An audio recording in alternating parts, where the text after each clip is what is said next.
The end of the Beatles devastated the music world. But who does Paul McCartney blame for their breakup? How did it all go wrong? And how much did Yoko really have to do with it? Keep watching to find out.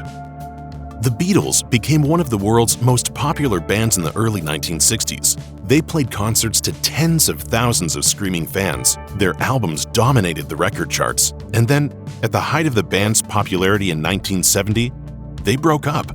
While this may have seemed sudden to fans, though, the end had been coming for a while. Their last concert event together was in 1966, aside from a legendary impromptu concert on the roof of their new recording studio in 1969. Sadly, the 1966 tour really drove the life out of the band, and a number of drug problems in the ensuing years didn't exactly help things either. The dissolution of the Beatles came not as a big public fight, but rather a very bland breakup note to the public that was penned by Paul McCartney, in which he interviewed himself. The official breakup of the band came after years of legal wrangling on each member's behalf. McCartney and George Harrison signed the paperwork at the Plaza Hotel in New York, while Ringo Starr signed his in England. John Lennon was the last to sign at Walt Disney World's Polynesian Village Hotel on December 29, 1974. Being a Beatle didn't come without its share of stress. In 1966, the band played a show in the Philippines to cap off a tour which took them across Asia. They were subsequently invited to a reception with Philippines' First Lady, Imelda Marcos, but they didn't go. And so what they did was they said, Beatles snub first family, which I'm glad we did. See, even in those days we had taste.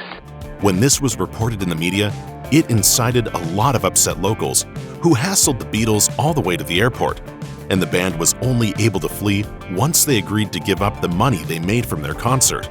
After the incident in the Philippines, the Fab Four had some time off to get ready for a US tour, which should have been much more relaxed. But Lennon's off-the-cuff remark about the Beatles being more popular than Jesus angered many religious people in the United States. Rumors swirled in the decades that followed that their final days together were rife with tension and fiery argument. But Peter Jackson, director of the 2021 documentary Get Back, says that just wasn't the case. Discussing the footage he had reviewed, he told ABC News, "I just waited for it to go bad. I waited for the sense that they hated each other. I waited for all the things I had read in the books, and it never showed up." Of course, when most people think of the reason that the Beatles broke up, they think of Yoko Ono. She dated and then married John Lennon, and the band broke up not too long afterward. But she was not to blame.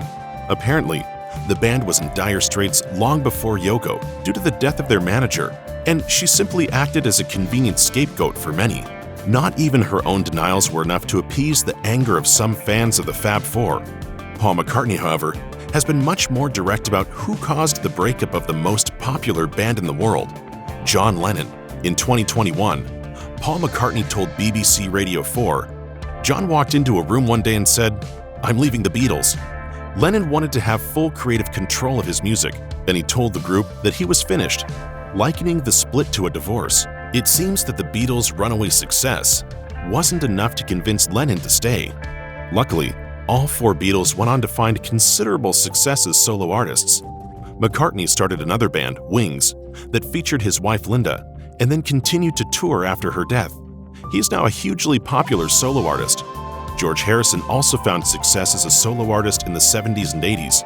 He died in 2001. Ringo Starr continued to play tours well into the 2020s, and Lennon had an incredibly promising career ahead of him when he was murdered by Mark David Chapman in 1980. McCartney believes the Beatles would have continued to make music if Lennon had stayed. Sadly, we will never know. But maybe now people can stop blaming Yoko Ono.